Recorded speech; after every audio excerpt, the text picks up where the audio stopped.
Toussaint Louverture, the oldest among several children, was born on May 20th, 1743, on a French colony known as Saint-Domingue. It is believed that his father was one of the sons of King Alada. Toussaint had a liberal master who allowed him to read and write. He became an avid reader and read whatever book he came across. As Louverture continued to read, he became fond of the writings of French Enlightenment philosophers. By the age of 20, he could speak 3 languages: French, Creole, and Latin. He had also acquired knowledge about medicine and herbs.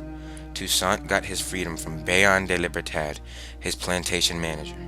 Although being freed, Toussaint still managed his owner's household personnel and acted as his coachman. Toussaint was not the only one who felt like freedom was for all. Mulattoes of Saint-Domingue sent a petition to the French government asking for equality. This enraged white masters, and they began to assault the mixed people of Saint-Domingue. This injustice sparked black support in the rebellion, so they formed groups that held up fair morals.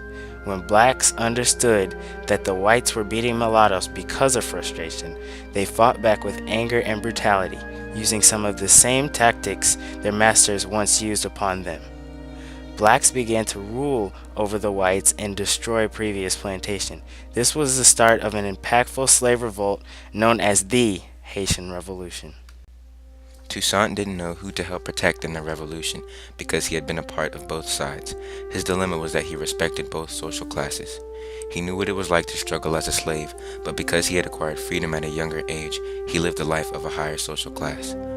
But in his final decision on which side to take in this revolution, Toussaint chose the slave side because he wanted equality, and they were not shown that. This is when Toussaint's leadership took control. He put his life on halt and traveled to the mountains to direct rebels who were fighting mindlessly in anger. They were desperate for a leader, but he was not about their crude violence. This is what led him to be a wise leader of the Haitian Revolution. Toussaint didn't like violence. That was his last resort. He preferred to talk out the issues and negotiate. He sent a proposal to the whites to negotiate land and freedom, among other pressing matters. Later, Toussaint went with other rebel leaders to suggest ways of settlement between the two groups. When he made the suggestions, the whites said no because they wanted revenge. 4 months after the revolt began, the slaves started losing enthusiasm and motivation to continue fighting. On top of that, they had never really known how to live off of their own wages. They had scarce sources of food because they were in the season of winter. Fighting was also hard because the French government sent 10,000 military reinforcements to resume white control. Thousands of slaves began to suffer. After the French Revolution, France sent Ligue Félicité Saint-Donex to Saint-Domingue. Saint-Donex was a strong abolitionist and wanted to abolish slavery. He, along with Eleniel Poverel, were sent as civil commissioners to the colony to enforce a decree by the National Assembly. Saint-Donex made a council of representation to ensure that the mixed race was treated equally. The council of representation had been made up of whites and also people of mixed blood. The planters had a big problem with Saint-Donex messing with their order of control. In 1793, Toussaint wrote an open letter to the French on the island. I have undertaken vengeance. I want liberty and equality to reign in Saint-Domingue. I work to this end. Unite yourself, brothers, and fight for the same cause. The Spanish had colonized Saint-Domingue's neighboring country. The Spanish also wanted Saint-Domingue. In June of 1793, Toussaint made a deal with the Spanish, and the Spanish provided guns and ammunition to the slave army, tipping the balance their way. Toussaint and his forces captured 3 cities in 8 months. The whites were worried and didn't like the freedom of the blacks, so they called the British to help put down the slaves. Now the British, the French, the Spanish, and the slaves were fighting for control of the colony.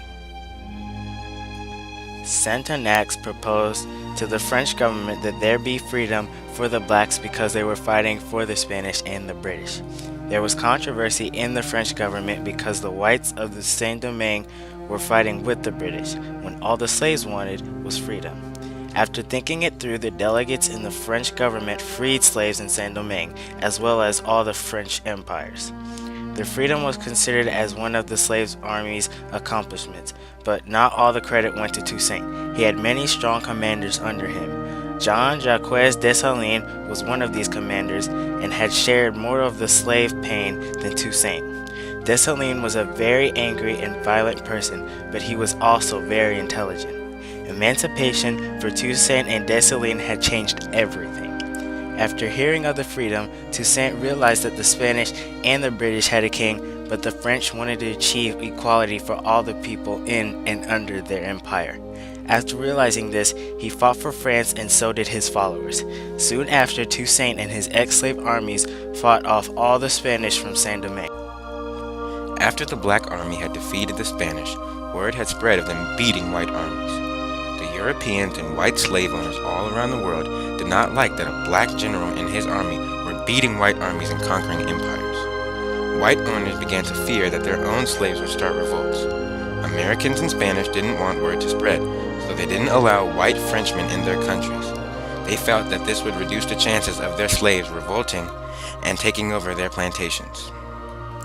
Now that Toussaint was somewhat on top, he killed or deported anyone who was against or disagreed with him. Although Toussaint had acquired high power and rule, Saint-Domingue was held high in praise because he was a big help in abolishing slavery. Toussaint didn't like this. Toussaint didn't like anyone close in power or higher in power than him. Eventually, he had forced Saint-Domingue off the colony. Back in France, Napoleon Bonaparte was beginning to rule France. Now the slaves were free, they needed to rebuild their economy. Toussaint knew this and deduced that they needed to start the sugarcane trade again. The people didn't want to go back to the fields, so Toussaint had to force them to work. Because of this, Toussaint's power began to tarnish, but this unpopular stand was needed to ensure his people were going to survive. While Toussaint was losing power, Napoleon was still reigning. Napoleon made a new constitution enabling slavery in the colonies again. Toussaint knew he had no way to influence Napoleon to change this constitution, but because of this, he made Saint-Domingue its own country with its own constitution. This constitution ruled no slavery and discrimination because of race.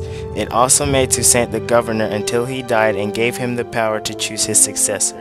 Napoleon had enough of this revolution in Saint-Domingue, so when he heard of Haiti being declared its own country, it sent him over the edge. U.S. President Thomas Jefferson also agreed. It disturbed the French, the British, and the Americans for black people to reign like this. Toussaint tried to tell Napoleon that military logic, if nothing else, proved the worth of black people's ambition. This failed, so in 1802, Toussaint saw the largest group of French ships ever assembled entering Saint-Domingue. Its mission was simple: to bring back white rule in the new country. Toussaint and his army fought the French for 3 months. The blacks didn't have much to fight for because of Toussaint's enforcement to work.